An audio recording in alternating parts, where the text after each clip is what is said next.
Boleh tepuk tangan Bu, Bapak, untuk menambah durasi. Assalamualaikum warahmatullahi wabarakatuh. Selamat sore, salam sejahtera, saya Cak Lontong, salam lemper. Tepuk tangan sekali lagi yang paling meriah untuk DPD Republik Indonesia. Saya mohon izin untuk membuka masker, karena kita semua sudah mematuhi protokol kesehatan. Saya sebenarnya Pak Lanyala, selamat sore Pak. Saya sebenarnya tampil lebih senang kalau pakai masker Pak. Karena kalau pakai masker misalnya saya nggak lucu, orang jadi nggak tahu tadi siapa yang nggak lucu gitu Pak ya. Tapi begitu masker dibuka langsung ketahuan yang nggak lucu Cak Lontong, itulah enaknya. Saya pakai masker dan ketampanan saya katanya kalau pakai masker itu meningkat 75% Pak. Makanya saya kemana-mana pakai masker, kondisi pandemi seperti ini saya juga selalu mencuci tangan. Setelah pegang apapun, saya cuci tangan. Saya cuci tangan pakai sabun, saya pegang sabun Pak, saya cuci tangan lagi. Setelah pegang apapun, cuci tangan. Pegang sabun lagi, cuci tangan lagi. Terakhir ya Olimpiade saya pegang pasangan ganda putri Indonesia, Grecia Poli Rahayu, setelah itu saya cuci tangan. Setelah pegang apapun saya cuci tangan, demi kesehatan, karena kesehatan adalah yang utama. Dan mewakili secara pribadi rakyat Indonesia saya mengucapkan Dirgahayu yang ke-17 untuk DPD RI, luar biasa. 17 tahun saya kira usia yang relatif muda, tapi seperti disampaikan Bapak Lanyala tadi, bukan berarti kita tidak bisa berperan besar bagi bangsa ini. Karena dengan semangat para pemuda lah proklamasi 17 Agustus bisa lahir. Dengan semangat, walaupun dengan cara menculik tokoh bangsa waktu itu, Bung Karno dan Bung Hatta. Kalau masa sekarang mungkin culik-menculik sudah tidak perlu lagi, tapi bagaimana kita menunjukkan prestasi bahwa DPD RI bangkit dan maju bersama daerah, dari daerah untuk Indonesia. Tadi saya disampaikan MC, saya diminta untuk mencairkan suasana, saya terima kasih sebelumnya. Saya cek tadi sudah cair. Jadi terus terang ketika saya dihubungi Ibu Silvi itu, Cak, nanti Cak Lontong menghibur di acara ulang tahun DPD RI. Terus dengan teleponnya Bu Silvi, itu sudah menghibur saya terlebih dahulu sebelum menghibur DPD RI. Karena pandemi seperti Bapak Ibu tahu, dulu sebelum pandemi penerbangan sangat banyak, jadi job saya bisa jauh-jauh Pak. Jadi pagi kadang-kadang acara di Jakarta, sorenya sudah di Denpasar, besoknya di Medan gitu, penerbangan banyak, job bisa jauh-jauh. Sejak pandemi, penerbangan agak terbatas, job saya semakin jauh-jauh. Semakin jauh-jauh. Ini ada job tanggal 1 Oktober dari DPD RI, ini ada lagi Februari 2022. Ini masih jauh. Saya kira, karena ini hadir juga Raja dan Sultan di Senusantara, saya kira ini menjadi tanggung jawab bersama antara DPD RI dan Raja serta Sultan Senusantara untuk membuat job saya tidak terlalu jauh-jauh. Dan ini saya sampaikan dengan resmi, kalau misalnya mengundang saya di acara apapun, saya sampaikan cukup membayar 50%. 50% DP, 50% pelunasan. Jadi saya kira itu sangat membantu ya, karena kalau saya begitu diundang Bu Silvi nanti akan ketemu dengan Pak Lanyala Mataliti, wah saya sudah kenal lama sekali dengan beliau. Saya kenal lama dengan Pak Lanyala, karena waktu saya sapa kemarin, Pak Lanyala, beliau lama gitu ngenali saya, siapa kamu ya gitu. Itu namanya kenal lama. Karena kalau saya sapa beliau, Pak Lanyala, Cak Lontong, itu namanya kenal cepet ya Pak ya. Karena Bapak lama mengenali saya itu namanya kenal lama. Tapi benar saya mengikuti beliau yang luar biasa. Tahun 95-98 beliau itu ketua HIPMI Jawa Timur dulu. Saya ketemu beliau ketua HIPMI, saya pelawak waktu itu Pak Lanyala. Tahun 2009 sampai 2019 beliau ketua Kadin Jawa Timur. Ketemu saya masih pelawak. Dan sekarang beliau luar biasa ketua DPD Republik Indonesia. Bertemu dengan saya dan saya masih pelawak. Itu artinya apa? Secara karir saya lebih konsisten daripada beliau. Saya lebih konsisten tapi beliau lebih hebat gitu. Karena beliau meningkat, saya gitu-gitu aja. Tapi inilah kebanggaan saya warga Jawa Timur, karena sekarang DPD juga dipilih langsung oleh rakyat. Saya salah satu pemilih, suara saya diperhitungkan juga berarti. Karena tadi dari doa untuk acara ini jelas sekali penguatan lembaga DPD Republik Indonesia ini diulangi sampai 3 kali. Intinya apa? Masa seperti sekarang adalah masa yang kita butuhkan untuk penguatan lembaga dari Dewan Perwakilan Daerah Republik Indonesia. Tepuk tangan buat Pak siapa tadi yang Pak Ustadz. Tapi saya yakin ke depan DPD RI akan bisa melaksanakan tugasnya dengan baik, karena dalam DPD RI saya lihat insan-insan yang luar biasa. Ini bukti bahwa menurut saya ya, secara iman dan kualitas keimanan, anggota DPD Republik Indonesia tidak perlu diragukan lagi. Indikasinya apa? Jelas, acara ulang tahun yang luar biasa seperti ini yang diundang pelawak. Ini menunjukkan imannya sudah mantap. Karena kalau acara ulang tahun seperti ini yang diundang masih ustadz, ulama atau pendeta, berarti imannya masih labil. Ini indikasi bahwa iman sudah mantap. Tepuk tangan buat DPD RI. Bukan berarti saya memuji, karena ini indikasi. Saya mengatakan seperti itu, karena misalnya saya diundang ke perusahaan itu, saya indikasinya perusahaan kalau mengundang saya, itu berarti secara profit dan laba bagus. Karena kalau tidak mengundang saya, berarti profit dan labanya diragukan. Nah, lembaga seperti DPD RI mengundang saya berarti secara keimanan sangat mantap dan stabil. Dan ini harus dibudayakan, mengundang sayanya gitu. Karena kalau bisa mengundang saya secara rutin, saya kira ini bisa membantu roda perekonomian. Keluarga saya maksudnya.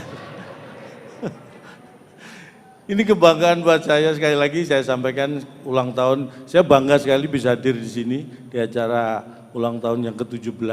Sedikit saya juga agak kecewa. Kenapa baru ke-17 ini saya diundang Pak Lanyala? Padahal tadi disampaikan acara ulang tahun ini kan setahun sekali Pak ya. Jadi mulai tahun ini mudah-mudahan ke depan selalu mengaitkan ulang tahun DPD dengan saya. Nggak apa-apa, saya dikait-kaitkan nggak masalah. Karena memang saya terkait dengan DPD Republik Indonesia. Sekali lagi bangga saya menjadi bagian acara ini, karena kalau di hari biasa, Bapak Lanyala, Bapak Wakil Ketua DPD, Raja-Raja dan Sultan se-Indonesia, ini susah sekali saya bisa menghadap. Karena beliau pasti sibuk. Tapi di acara ini saya bersyukur dan bangga karena justru beliau-beliau yang menghadap saya. Maksudnya kita saling berhadapan Pak, bukan hadir untuk menghadap saya gitu. Ini kehormatan buat saya. Kapan lagi seorang pelawak seperti saya bisa dilihat oleh Raja dan Sultan se-Nusantara. Tepuk tangan buat saya. Tadi buat DPD RI, buat Bapak Ibu sudah, saya sekarang tepuk tangan buat saya itu kan. Dan saya sampaikan juga, saya bangga sekali karena kalau tadi sebelum Bapak Lanyala memberi sambutan, diawali dengan tarian Nusantara, luar biasa. Saya bangga karena sebelum saya tampil, diawali sambutan Bapak Presiden. Jadi ini adalah kehormatan buat saya.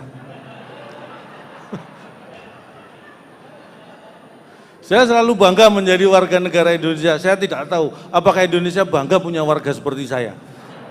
Tapi saya sampaikan saya bangga karena buat saya Indonesia ini adalah negara luar biasa, negara hebat yang tidak boleh negara manapun di dunia ini sombong terhadap Indonesia dalam hal apapun. Ingin saya sampaikan begini, Amerika Serikat sebagai negara yang hebat, ini mohon maaf, Amerika itu tidak boleh sombong dengan Indonesia karena Amerika itu ditemukan salah satu penyebabnya karena ada Indonesia. Bapak Ibu pasti tidak percaya. Saya juga awalnya, tetapi saya mau cerita sedikit. Pada waktu itu Ratu Spanyol itu memerintahkan Christopher Columbus, ini orang berkebangsaan Italia tapi dia pelaut yang luar biasa, memimpin armada mencari rempah-rempah. Rempah-rempah adalah komoditi yang luar biasa saat itu untuk Eropa dan harganya itu setara dengan emas saking mahalnya rempah-rempah. Armadanya dipimpin armada laut mencari rempah-rempah, salah satu tujuannya adalah Indonesia. Dalam perjalanan nyasar ketemulah benua Amerika. Bayangkan kalau waktu itu tidak ada perintah dari Ratu Spanyol untuk mencari rempah-rempah ke Hindia dan Indonesia. Mungkin sampai sekarang Amerika belum ada yang menemukan. Ini gara-gara mau ke Nusantara, ke Indonesia, nyasar, ketemulah benua Amerika. Jadi Amerika tidak boleh sombong. Amerika itu ada gara-gara nggak sengaja armada mau ke Indonesia. Amerika ada karena Indonesia. Tepuk tangan buat Indonesia. Napoleon Bonaparte pada masanya punya pasukan terkuat di bukan hanya Eropa mungkin, di dunia. Tetapi Bapak Ibu tahu, Napoleon Bonaparte bisa kalah jatuh gara-gara Indonesia. Saya ceritakan lagi. Saya yakin nih tahun berapa saya nggak ingat. Saya yakin Napoleon juga nggak ingat nih tahun berapa kejadiannya. Waktu itu Napoleon dengan kekuatannya yang luar biasa, Prancis, akan menyerang salah satu wilayah di Eropa. Persiapan sudah dilakukan. Ini tinggal perang dan dalam hitungan di atas kertas, dalam hitungan beberapa hari sudah bisa dikuasai itu wilayah tersebut oleh pasukan Napoleon. Tapi apa yang terjadi? Ketika pertempuran akan dimulai, di saat yang sama, salah satu gunung berapi di Indonesia meletus. Dulu namanya Gunung Samalas, atau kita sebut Gunung Tambora. Gunung itu meletus dan masuk dalam sejarah modern. Letusannya itu masuk dalam 5 letusan gunung berapi terdahsyat di dunia. Efeknya adalah sampai Eropa yang harusnya belum musim dingin, karena efek letusan gunung berapi, tiba-tiba matahari hilang, turunlah salju. Napoleon dan pasukannya sebagai penyerang tidak siap menghadapi perubahan iklim yang mendadak. Negara tuan rumah yang diserang karena tuan rumah, mereka lebih siap. Maka jatuhlah, kalahlah Napoleon gara-gara Gunung Samalas di Indonesia meletus. Kita tidak memindahkan gunungnya, meletusnya tetap di Indonesia. Tapi Napoleon yang di Eropa bisa jatuh. Kita pengen negara mana di Eropa jatuh, kita tinggal pilih gunung berapi mana yang kita letuskan. Itulah kekuatan Indonesia. Dan dalam sejarah, Indonesia itu gudangnya gunung berapi. Letusan gunung berapi di Indonesia tidak membuat Indonesia jatuh, tapi Indonesia menjadi bangkit lebih hebat, lebih kuat. Tepuk tangan buat gunung berapi. Itulah hebatnya Indonesia. Makanya kalau dalam sejarah kita baca 350 tahun Indonesia dijajah, saya kurang setuju sebenarnya ya. Kalau dikatakan masyarakat kita gampang diadu domba dulu, nggak pinter, sama sekali tidak. Indonesia itu luar biasa potensinya, termasuk sumber daya manusianya. Dari dulu pinter-pinter. Kenapa kita bisa ratusan tahun dijajah? Bukan nggak pinter, tapi tidak efisien. Maksud saya begini, kita dulu mengusir penjajah yang peralatannya lebih hebat dengan semangat juang yang luar biasa. Semangat kita hebat dengan bambu runcing, dengan parang, golok, senjata seadanya, kita mampu mengusir penjajah. Tapi menurut saya inilah ketidakefektifan kita sebagai bangsa yang dijajah. Karena untuk membuat bambu runcing itu kan ngumpulin bambu, diruncingkan pakai golok, pakai parang, ya kan. Coba kalau kita berpikir golok dan parang kita langsung pakai buat ngusir penjajah, mungkin tidak sampai 350 tahun, mungkin 345 tahun lah.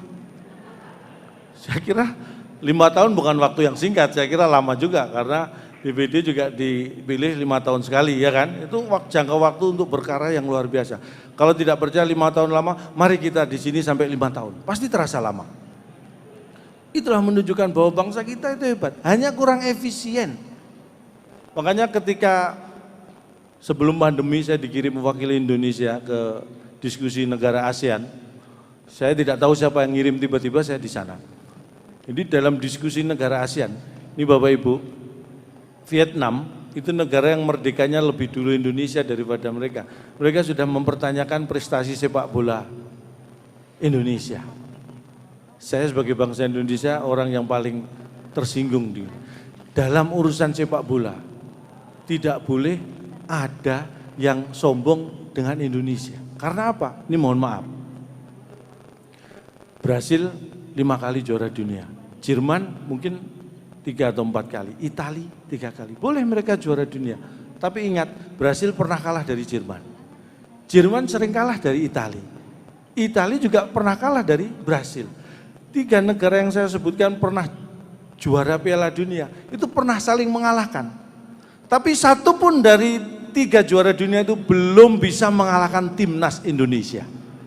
Berarti yang tidak terkalahkan timnas Indonesia. Makanya kita pertahankan, jangan pernah mau bertanding dengan mereka. Supaya kita tidak terkalahkan. Itu kadang-kadang kita perlu optimis dengan cara minimalis. Contohnya seperti itu. Benar, Vietnam mempertanyakan, saya jawab seperti itu, orang Vietnam nggak bisa protes.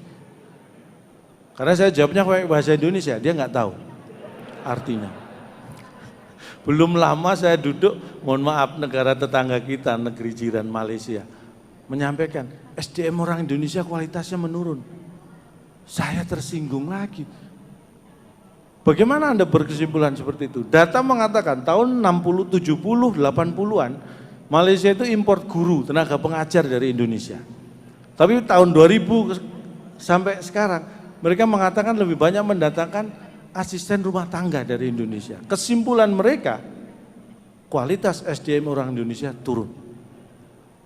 Saya mengatakan data memang tidak bisa dibantah, itu benar. Tetapi kesimpulan mereka yang salah. Bukan kualitas SDM orang Indonesia yang turun. Kita tetap hebat, tetap luar biasa. Yang turun adalah selera orang Malaysia. Dulu sukanya guru, sekarang sukanya pembantu. Itu menunjukkan selera mereka yang turun, bukan kualitas SDM kita. Makanya saya katakan Indonesia ini luar biasa. Kemanapun, makanya kemanapun saya pergi, saya nggak pernah pakai bahasa lain selain bahasa Indonesia. Saya ingin tunjukkan ke dunia bahwa Cak Lontong nggak bisa bahasa Inggris. Bukan berarti saya nggak mau belajar Bapak Ibu. Saya walaupun sebagai orang tua nggak bisa bahasa Inggris, tapi anak saya jago bahasa Inggris karena saya bikin aturan di rumah. Jadi di rumah saya itu setiap, ini kayaknya anak saya nih, bukan?